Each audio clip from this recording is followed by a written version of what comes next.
मित्रांनो, तुम्ही कधी असा विचार केला आहे का की तुम्ही नेहमी कमवता परंतु महिन्याच्या शेवटी अखेर काहीच शिल्लक राहत नाही?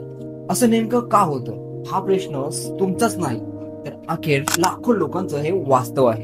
कारण आपण ज्याला फायनान्शियल प्रॉब्लेम समजतो, हा फक्त एक फायनान्शियल प्रॉब्लेम नाही तर आपला माइंडसेट प्रॉब्लेम आहे. म्हणजे आपण आपल्या मनामध्ये काय विचार करतो, आपण आपल्या पैशाला कोणत्या ठिकाणी वापर करतोय आणि कुठे गुंतवतोय, यावरूनच आपल्याला आपला माइंडसेट ठरवता येतो. आज आपण या व्हिडिओमध्ये पाहणार आहोत रिच पीपल कसं त्यांचा रिच माइंडसेट बनवतात. मित्रांनो, तुम्ही असं कधी अनुभवलं आहे का? आधीच तुमच्याकडे 2 शूज आहेत आणि तुम्ही एखादी ऑफर पाहता ज्यामध्ये तुम्हाला 50% डिस्काउंट असं दाखवलं असतं, पण त्यामध्ये तुमचं मन पूर्णपणे मोहून जातं आणि तुम्ही ती गोष्ट घेता. पण त्यावेळी तुम्हाला असं वाटत नाही की ही गोष्ट खरंच माझ्यासाठी गरजेची आहे का, परंतु तुम्ही त्या 50% डिस्काउंट मध्ये तुम्ही ती वस्तू घेता. याच खर्चाला बोलतात इमोशनल स्पेंडिंग, जे तुम्ही फक्त एका डिस्काउंट ऑफरमुळे तुमचं मन मोहित झाल्यामुळे तुम्ही ती वस्तू घेतली. आणि हे सगळं रिच पीपल एकदम ठरवून करत असतात. प्रत्येक ब्रँड्स हे सामान्य माणसासोबत एक गेम खेळतात. ते म्हणजे ते तुम्हाला असं दाखवतात की जर का तू हे घेतलं नाहीस तर तू समाजाच्या मागे राहणार आहेस.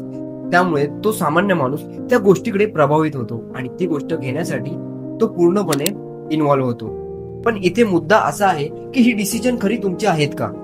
मित्रांनो, या गोष्टीवरती एक विचार करा. आपला मेंदू तात्काळ आनंदासाठी काम करतो, म्हणजेच लगेच काहीतरी मज्जा सुख मिळावं असं त्याला सतत वाटतं. यालाच डोपामाइन असं बोलतात. हा डोपामाइन आपल्या मनाला इतक्या वेगवेगळ्या दिशा देतो की आपण त्याचा विचारच करू शकत नाही. आपल्याला जी गोष्ट लगेच सुख देते ती गोष्ट आपल्याला खूप हवीशी वाटते, त्यामुळे आपण त्या गोष्टीकडे पूर्णपणे वळून जातो. आता तुम्ही इंस्टाग्राम, सोशल मीडिया किंवा युट्यूब वरती येता आणि तुम्ही रील्स स्क्रोल करत राहता, परंतु यामध्ये अल्गोरिदमने तुमच्यासाठी आधीच ठरवलं आहे की या मुलाला काय दाखवायचं आहे आणि तो त्याच गोष्टी दाखवायला सुरुवात करतो, ज्याच्यामध्ये तुमचं मन, तुमचा डोपामाइन पूर्णपणे त्या गोष्टीमध्ये गुंतून जातो आणि त्यामुळेच तुम्ही ते सतत स्क्रोल करत राहता. मित्रांनो, विचार करा, तुमच्या डोपामाइनला एक अशी दिशा द्या ज्याच्यामध्ये तुम्हाला तुमच्या स्वतःच्या फायद्यासाठी असणार आहे. कारण की तुम्ही ज्या ठिकाणी रील स्क्रोल करताय त्यामध्ये तुमचा काहीच फायदा नाहीये. तुम्ही बस तुमचा फुकट वेळ वाया घालवताय, जो की तुमच्यासाठी आता खूप महत्वाचा वेळ ठरणार आहे. आज जवळपास प्रत्येक गोष्ट EMI वर मिळते. मोबाईल, टीव्ही, लॅपटॉप आणि वेकेशन सुद्धा. हे बघायला खूप सोपं वाटतं. दर महिन्याला थोडे थोडे पैसे भरले की झालं, पण आपल्याला माहित नाही की प्रत्यक्षात हे काय आहे. तुमचं भविष्याचं उत्पन्न आजच एका गोष्टीसाठी खर्च केलं जाते आणि येथे सायकोलॉजी पुन्हा एकदा वापरली जाते. ते म्हणजे प्रेझेंट बायस, म्हणजेच मानसिक भ्रम. तुमचा मेंदू भविष्याचा विचार करत नाही, तो तात्काळ सुख मिळण्याच्या दिशेला वाट पाहतो. ज्या ठिकाणी मेंदूला जास्त तात्काळ सुख मिळते त्या ठिकाणीच मेंदू आपला डोपामाइन रिलीज करतो आणि त्या गोष्टीमध्ये पूर्णपणे गुंतून जातो. म्हणूनच तुम्ही 15,000 रुपयांचा फोन 25,000 रुपये भरून घेता का? कारण की त्याच्यावरती 0% इंटरेस्ट आहे. पण या सर्व गोष्टीमधून तुम्ही स्वतःला एका कर्जाच्या साखळीमध्ये गुंतवत जाता. आता तुम्हाला वाटत असेल की मी स्वतः माझे निर्णय माझ्या मर्जीने घेतो, पण खरंच मी हे घेतोय का? हा एक प्रश्न आपल्या स्वतःला विचारा.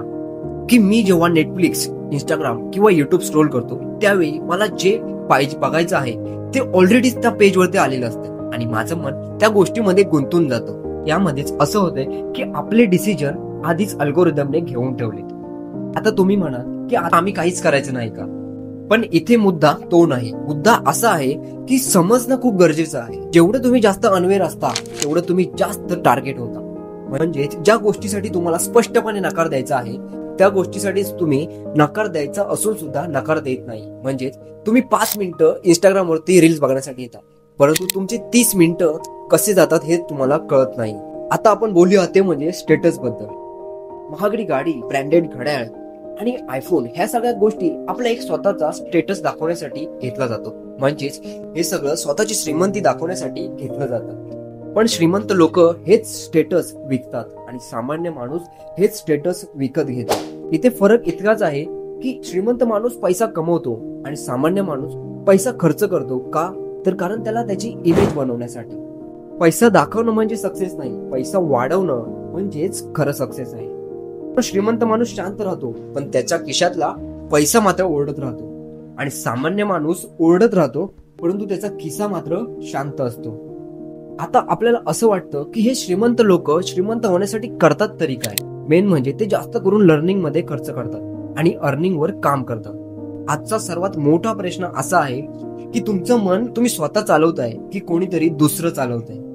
श्रीमंत लोक खरं तर एक सिस्टीम तयार करतात आणि तेच सिस्टीम सामान्य लोक वापर करतात। मित्रांनो, जर तुम्हाला हा व्हिडिओ थोडासा तुमच्या मनामध्ये विचार करण्यासारखा वाटला असेल तर व्हिडिओला लाईक करा, शेअर करा आणि सबस्क्राईब करायला मात्र विसरू नका। आणि आपण आणखीन दुसऱ्या व्हिडिओमध्ये मी तुम्हाला घेऊन येईन की 2025 मध्ये तुम्ही पॅसिव्ह इन्कम कसा तयार करू शकतो, हे मी तुम्हाला दुसऱ्या व्हिडिओमध्ये सांगणार आहे। तर या व्हिडिओला लाईक करा, शेअर करा आणि सबस्क्राईब करून ठेवा आणि भेटूया आपण आणखी अशाच नवीन व्हिडिओमध्ये। तोपर्यंत बाय बाय।